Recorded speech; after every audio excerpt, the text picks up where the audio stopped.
Hello les guys, j'espère que vous allez bien. On se retrouve dans un nouvel épisode de Transforme tes relations, le podcast qui t'apprend à gérer tes relations humaines, mais également à t'épanouir dans celles-ci.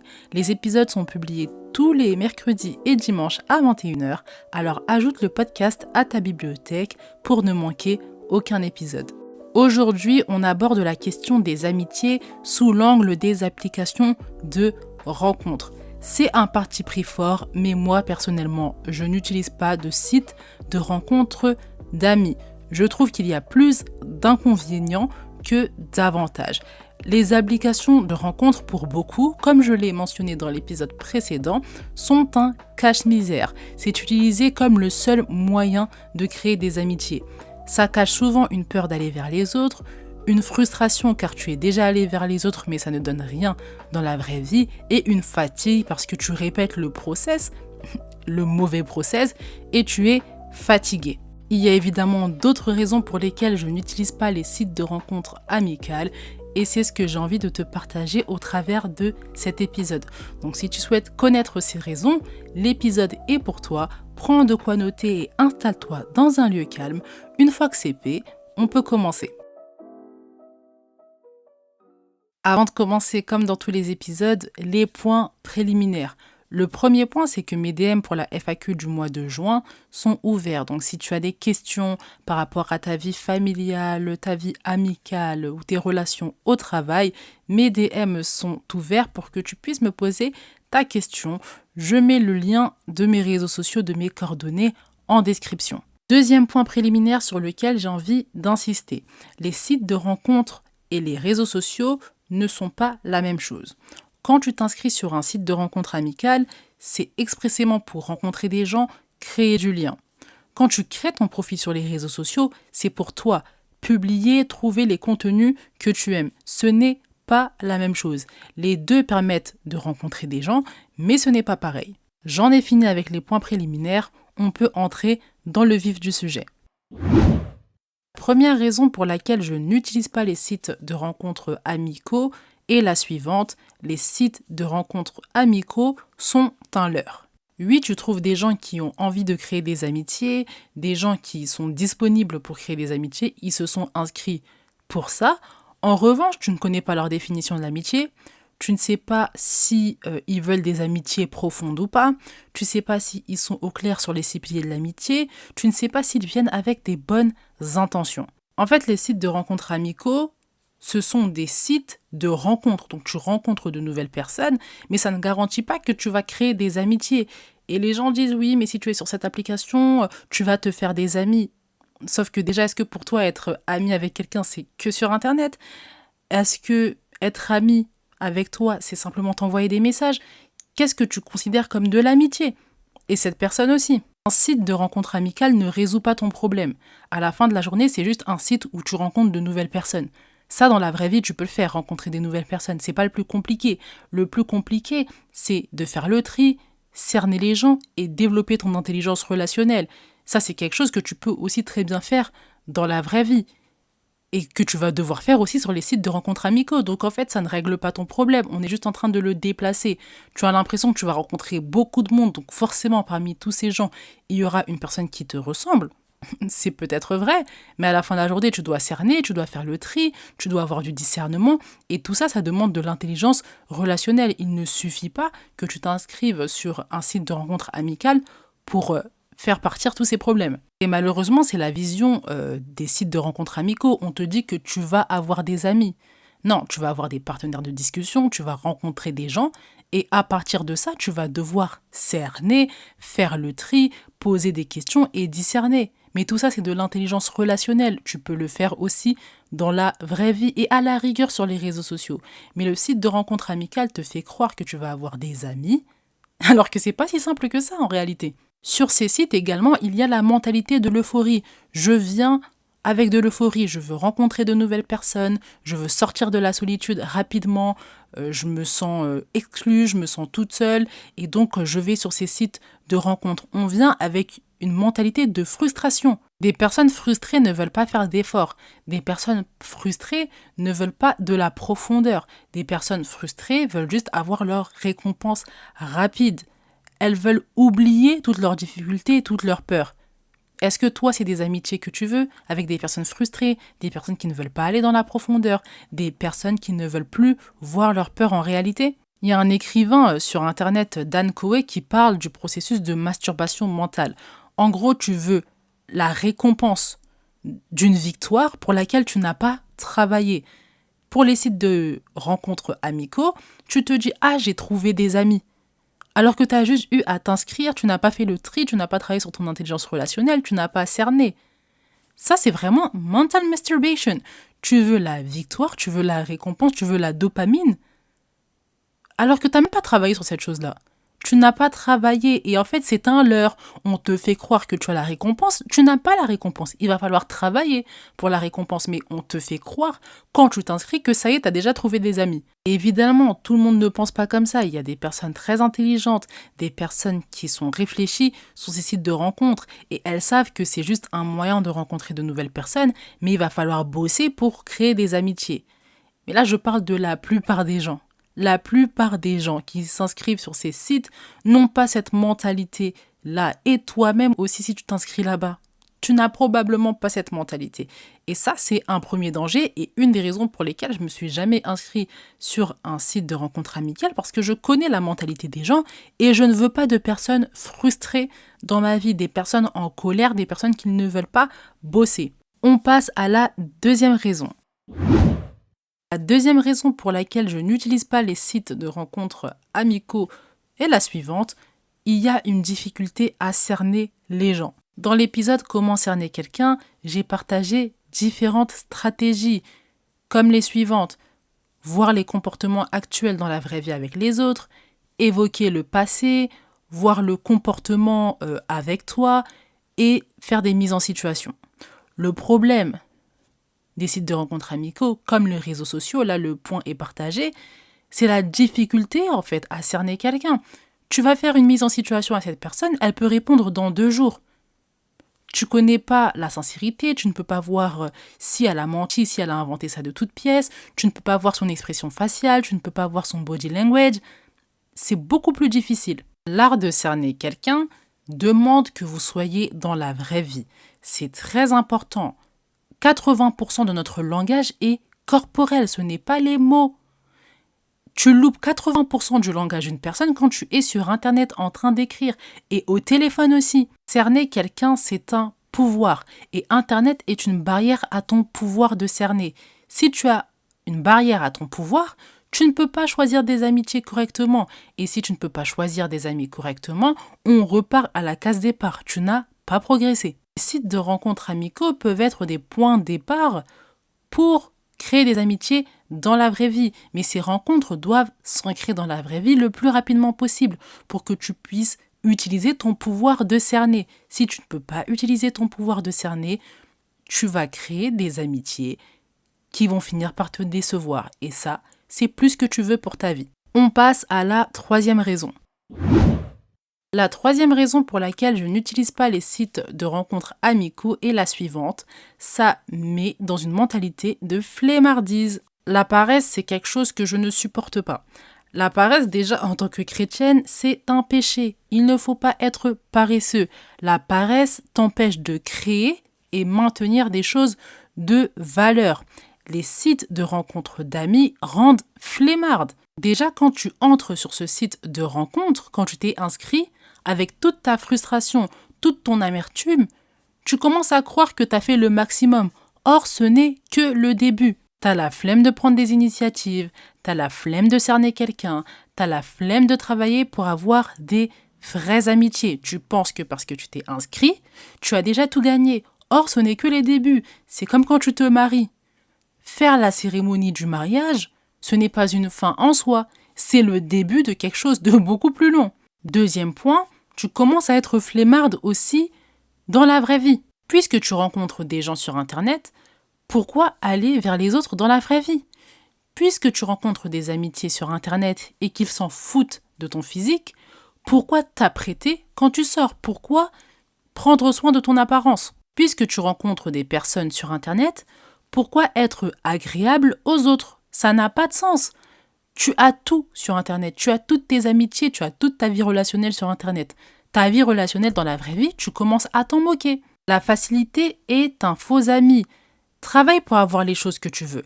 Le travail maintient les choses. Le travail te permet de voir la valeur des choses également. Les amis là que tu t'es fait facilement sur Internet, tu penses que si demain ils ont une galère, ils te demandent de leur envoyer de l'argent, tu vas envoyer? C'est pas sûr, hein. C'est pas sûr. Tu vas juste quitter l'application. Tu vas t'en aller. Pourquoi? Tu n'as pas vu cette personne dans la vraie vie. Tu n'as pas fait les efforts pour prendre des initiatives. Tu ne les as pas cernés. En fait, c'est de la facilité. Quand on a quelque chose avec de la facilité, on banalise cette chose-là. Et c'est pas ce que tu veux pour des amitiés. C'est des humains en face, tu veux les respecter.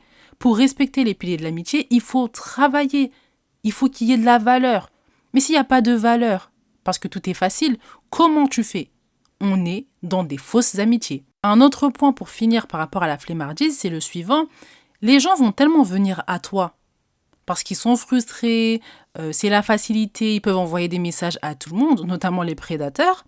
Tu perds cette habitude d'aller vers les autres. Tu ne trouves plus ça intéressant d'aller vers les autres, de t'intéresser aux autres. Et tu commences même à être orgueilleuse. Comment ça, moi, je vais aller vers les autres quand tous les jours, je reçois des dizaines de messages de personnes qui veulent être amies avec moi? L'orgueil précède la chute. Si tu es orgueilleux, t'inquiète pas, tu vas être déçu d'une manière ou d'une autre. Les gens vont te faire du mal. Il faut pas oublier que quand on permet aux autres de prendre des initiatives, de venir vers nous, ils ont un certain pouvoir aussi. Quand c'est tout le temps les autres qui viennent à toi, c'est eux qui choisissent la direction de l'amitié, tu leur as conféré un pouvoir. Ils vont te blesser plus facilement, tu vas te sentir frustré plus facilement. Ils ont le pouvoir. C'est un truc que tu dois retenir. On passe à la 4e raison. La 4e raison pour laquelle je n'utilise pas les sites de rencontres amicaux, c'est que ça permet d'éviter le rejet. Et c'est très dangereux. Le rejet existe et va toujours exister. C'est comme la souffrance. Elle existe, elle existera, elle a existé. Ça fait partie de l'humanité. Le rejet, tu peux tout faire pour l'éviter, il va quand même t'arriver. Et dans différentes sphères de ta vie, dans différents domaines. Si tu n'y es pas habitué, le jour où tu le rencontres, ça va te dévaster. Et ça, c'est quelque chose que j'ai envie d'éviter. Et ce pourquoi je me bats tous les jours. Parce que je me dis, j'ai pas envie d'être dévastée un jour si quelqu'un me rejette. J'ai pas envie d'être dévastée si des amis, des amours me rejettent. Si dans une sphère de ma vie, on veut pas de moi, je n'ai pas envie d'être dévastée par le rejet. À la fin de la journée, le rejet, on doit s'y habituer du mieux qu'on peut. Ça ne fait jamais plaisir. C'est pas parce qu'on s'habitue que ça devient plaisant. Mais on s'y habitue. On sait comment faire face au rejet. Et ça, c'est une compétence que beaucoup d'entre nous n'avons plus aujourd'hui. C'est pour ça que les gens sont tristes, leur santé mentale ne va pas au top. Parce qu'ils ne sont pas habitués à la vraie vie. C'est ça la réalité, c'est qu'aujourd'hui en Occident, on ne connaît plus la vraie vie. La vraie vie avec la souffrance, le rejet, le mal-être, savoir surmonter toutes ces étapes-là. On n'est pas suffisamment grand, en fait. On n'est pas suffisamment mature en termes de vie humaine. C'est pour ça qu'on est dévasté quand on a un rejet. On est dévasté quand il y a une séparation. Et ça, c'est pas normal, c'est dangereux. Dans la vie, ça va arriver. J'ai même pas besoin d'être devin pour dire ça, ça va arriver. Et il faut y être habitué, il faut savoir comment y faire face. Et tu le sais en y étant confronté au rejet et pas en l'évitant. Le rejet n'est pas que mal fondé. Des fois, il est bien fondé. Des fois, tu es à la ramasse dans un domaine de ta vie. Des fois, tu es à la ramasse dans tes amitiés. Des fois, tu es à la ramasse dans tes relations. Et on te rejette par rapport à ça. C'est un indicateur que tu dois progresser. Oui, des fois, c'est méchant. Des fois, c'est même très méchant. Ça existe, mais il y a des rejets qui sont des indicateurs sur ta personne. Et tu te prives en fait de croissance, d'élévation personnelle parce que tu ne veux pas l'affronter. Mais on grandit pas quand tout va bien. On grandit pas quand tout va bien. On grandit quand c'est dur. On grandit quand on souffre. On grandit quand on décide de travailler sur soi pour que ça aille mieux. C'est comme ça que tu grandis. Quelqu'un qui se sent bien, qui est toujours bien, qui n'a jamais de défi, ne grandit pas. Il reste sur le statu quo, parce qu'il n'a pas besoin. La réalité, c'est que personne se sent bien indéfiniment. Si tu te sens bien tout le temps, c'est que tu n'as pas de défi pour toi-même, tu n'as pas d'ambition pour toi-même, tu ne veux pas t'élever. Il y a toujours un moyen de s'élever. Et quand tu sais qu'il y a toujours un moyen de s'élever, tu t'exposes aussi au rejet, tu t'exposes aux relations humaines parce que tu sais que c'est comme ça que tu vas grandir. C'est une chose d'écouter mes épisodes de podcast, c'est une chose de lire des livres de psychologie, de regarder des interviews avec des psychologues. C'est une chose, c'est bien, ça te fait grandir, sur ça, il n'y a pas de souci. Mais l'expérience, la vraie vie, te fait grandir beaucoup plus vite. Beaucoup plus vite. Quelque chose que tu as entendu, ça fait 10 ans que tu entends ça dans tes oreilles, mais tu l'as pas vécu, quand tu vas le vivre, juste avoir vécu cette situation va te faire grandir en 2 mois. En 2 mois, pourtant tu es au courant de cette vérité depuis 10 ans. Mais comme tu l'as pas vécu personnellement, cette vérité ne s'est pas ancrée en toi. L'expérience permet d'ancrer des réalités, d'ancrer des vérités. Et en utilisant les sites de rencontres amicaux, tu te barres du rejet, tu te protèges contre le rejet qui peut te faire grandir. Et c'est la raison pour laquelle je n'utilise pas les sites de rencontres amicaux. Hors de question que je fuis la vraie vie parce qu'elle va me rattraper. La vie est plus forte que toi. Qu'importe ce que tu fais, elle va te rattraper. Tu vis dans la vraie vie, tu respires, tu manges dans la vraie vie, elle va te rattraper, coûte que coûte. Donc, mieux vaut anticiper. On passe à la 5e raison. L'épisode va suivre son cours, mais avant ça, je t'invite à mettre les étoiles si l'épisode te plaît et également à participer à la discussion en commentaire. Si tu es sur Spotify, tu as la possibilité de mettre un commentaire dans l'espace commentaire qui est dédié en dessous de l'épisode. Une fois que tu as mis les étoiles et les commentaires, on peut poursuivre. La 5e raison pour laquelle je n'utilise pas les sites de rencontres amicaux, c'est qu'il y a une double dose de travail. Comme tu es sur une phase de représentation qui dure plus longtemps, tu vas devoir discerner plus, tu vas devoir cerner davantage, poser davantage de questions, tu vas devoir prendre 2 fois plus d'initiatives, tu vas devoir te méfier énormément. Dans la vraie vie, déjà, la représentation prend du temps avant de tomber. Mais t'imagines, avec la barrière d'Internet, le temps que la représentation prend, des fois, on a vu des documentaires comme ça prend 2 ans, 3 ans avant que la représentation tombe. Et encore, il faut être quelqu'un qui sache cerner, il faut poser les bonnes questions, il faut avoir du discernement, et il faut que l'autre aussi en face ne soit pas manipulateur ou manipulatrice. Tu dois tout faire en double pour t'assurer que cette personne est une bonne personne. Et ça, c'est une double dose de travail que moi, je ne veux pas m'infliger. Autre point, tu tombes aussi sur des personnes dangereuses, sur des personnes qui sont des prédatrices. Tu ne sais pas sur qui tu tombes. Tu peux tomber sur des personnes qui cherchent juste des proies, qui cherchent des personnes qu'elles veulent arnaquer, des personnes qu'elles veulent manipuler, des personnes qu'elles veulent tuer ou violer. Dans la vraie vie, ça arrive aussi. Mais au moins dans la vraie vie, tu peux sentir une énergie, tu peux avoir une intuition, tu peux avoir quelque chose qui se réveille en toi. Tu te dis, cette personne, je la sens pas. Sur Internet, tu fais comment ? Si cette personne sait parler, si cette personne est aussi intelligente relationnellement dans le côté obscur, comment tu fais ? C'est beaucoup plus difficile de cerner une personne dangereuse sur Internet que dans la vraie vie. D'autant plus que sur Internet, vu que tu vois pas qu'elle est dangereuse, tu t'attaches. Tu commences aussi à avoir des comportements problématiques. Tu commences à toi-même te mettre dans des positions difficiles.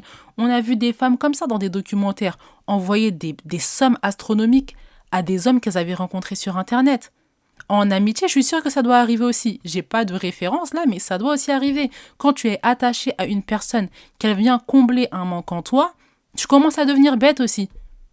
Tu commences à t'oublier. Donc non seulement c'est une double dose de travail concernant l'intelligence relationnelle, cerner, se méfier, éviter les déceptions, les initiatives, mais c'est un double travail aussi parce que tu dois cerner des personnes dangereuses, les personnes malveillantes.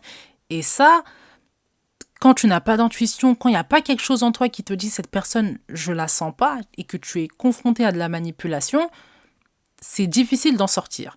Tu es attaché, cette personne parle bien, elle vient combler un manque, tu te retrouves vite dans un piège. Maintenant, qu'est-ce qu'il faut faire pour renverser cette dynamique des sites de rencontres de réseaux sociaux ? Tu as peut-être envie de les utiliser. Moi, je t'ai donné mon avis, je ne les utilise pas personnellement. Mais peut-être que tu as envie de le faire et légitime. Ta pensée est légitime. En revanche, tu dois être au clair sur certaines choses. Déjà, ta définition de l'amitié. Qu'est-ce qu'une amitié ? Tu dois être au clair sur ça. Ça va te permettre de filtrer, de cerner, de poser les bonnes questions. Donc, tu dois être au clair sur ça. Les 6 piliers de l'amitié, pareil. Comment cerner quelqu'un, pareil. C'est des épisodes que tu dois écouter, c'est vraiment la base. Ensuite, sers-toi d'Internet comme un levier. Tu rencontres des personnes, mais ensuite tu ancres ces relations dans la vraie vie. Tu vas pouvoir accélérer le processus. Ça te permet de rencontrer une variété de personnes et ça te permet de les ancrer dans ta vie. Tu vas pouvoir cerner plus facilement, tu vas pouvoir faire tomber la représentation plus vite et c'est ce dont tu as besoin pour créer des amitiés de qualité. Je te conseillerais aussi de rencontrer plusieurs personnes. Ça te permet de ne pas être attaché qu'à une seule personne et à mettre toutes tes attentes en elle. Et enfin, associe ces rencontres à des relations dans la vraie vie. Sors, voyage, va vers les autres dans la vraie vie. N'oublie pas le bassin de la vie réelle. Nourris des relations amicales dans la vraie vie, mais pas que. Des relations familiales, amoureuses, avec tes collègues. Nourris d'autres relations. Quand tu es dessus, ça te permet de passer plus facilement à autre chose et ça te permet de ne pas être une personne bizarre socialement. Pour conclure, personnellement, je n'utilise pas les sites de rencontres d'amitié. Je t'ai précisé les raisons pourquoi je ne les utilise pas, mais toi, tu peux avoir envie de les utiliser. Par contre, il faut faire attention aux différents points que j'ai évoqués. L'épisode touche à sa fin, j'espère que l'épisode t'a plu. Dans cet épisode, je t'ai partagé 5 raisons pour lesquelles je n'utilise pas les sites de rencontres d'amis. Ce n'est pas tant que les sites ne sont pas utiles, c'est juste qu'il faut ancrer ces relations dans la vraie vie le plus rapidement possible. Donc personnellement, je ne les utilise pas, mais tu peux avoir envie de les utiliser. Je te recommande juste de suivre les étapes que je t'ai données à la fin de l'épisode. Si l'épisode t'a aidé, je t'invite à le partager à tes amis, à ton entourage de manière générale afin qu'elles puissent connaître les dangers et la marche à suivre pour utiliser des sites de rencontres d'amitié. Je te rappelle qu'il y a la FAQ du mois de juin. Je te mets le lien de mes contacts en description. Je répondrai à tes questions, à vos questions, dans le premier épisode du mois de juin. En attendant, médite bien cet épisode. On se retrouve dans le prochain. Prends soin de toi. Bye!